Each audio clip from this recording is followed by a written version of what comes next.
ఆంధ్రప్రదేశ్లోని బాపట్ల నియోజకవర్గానికి ప్రత్యేక గుర్తింపు ఉంది. 2022లో దీన్ని జిల్లాగా మార్చారు. సిట్టింగ్ ఎమ్మెల్యే కోన రఘుపతి తండ్రి కోన ప్రభాకర్ రావు ఇక్కడ గతంలో 3 సార్లు ఎమ్మెల్యేగా గెలిచారు. అలాగే సిక్కిం, మహారాష్ట్ర గవర్నర్గాను పనిచేశారు ఆయన. గతంలో ఎందరో ప్రముఖులు ప్రాతినిధ్యం వహించిన స్థానం ఇది. మరి ఈసారి బాపట్ల నియోజకవర్గం ఓటర్ నాడి ఎలా ఉందో తెలుసుకునే ముందు 2019 అసెంబ్లీ ఫలితాలను ఒకసారి చూద్దాం. 2019 అసెంబ్లీ ఎన్నికల్లో బాపట్ల నియోజకవర్గంలో వైసీపీ నుంచి పోటీ చేసిన కోన రఘుపతి 52% ఓట్లతో గెలిచారు.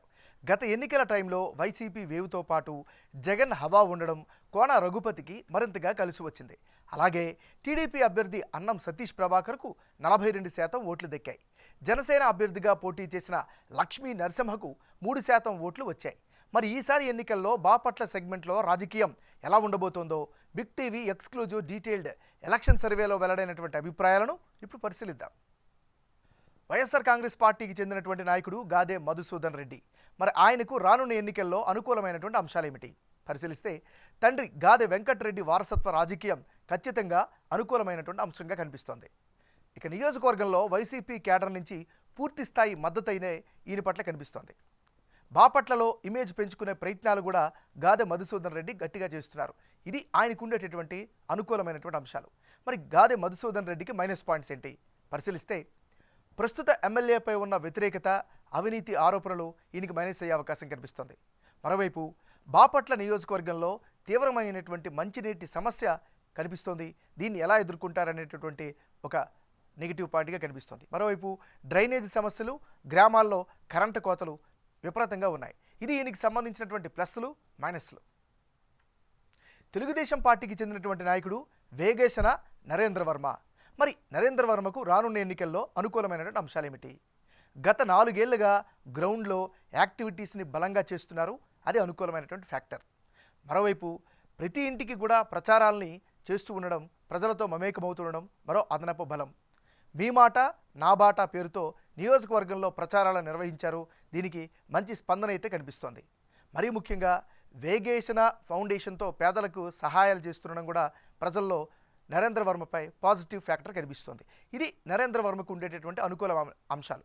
మరి నరేంద్ర వర్మకి మైనస్ పాయింట్స్ ఏంటి కనుక పరిశీలిస్తే, వైఎస్ఆర్ కాంగ్రెస్ పార్టీ అభ్యర్థికి ఏ మేరకు పోటీ ఇస్తారు అనేటటువంటి అనుమానమే ప్రధానమైనటువంటి మైనస్ ఫ్యాక్టర్గా కనిపిస్తోంది.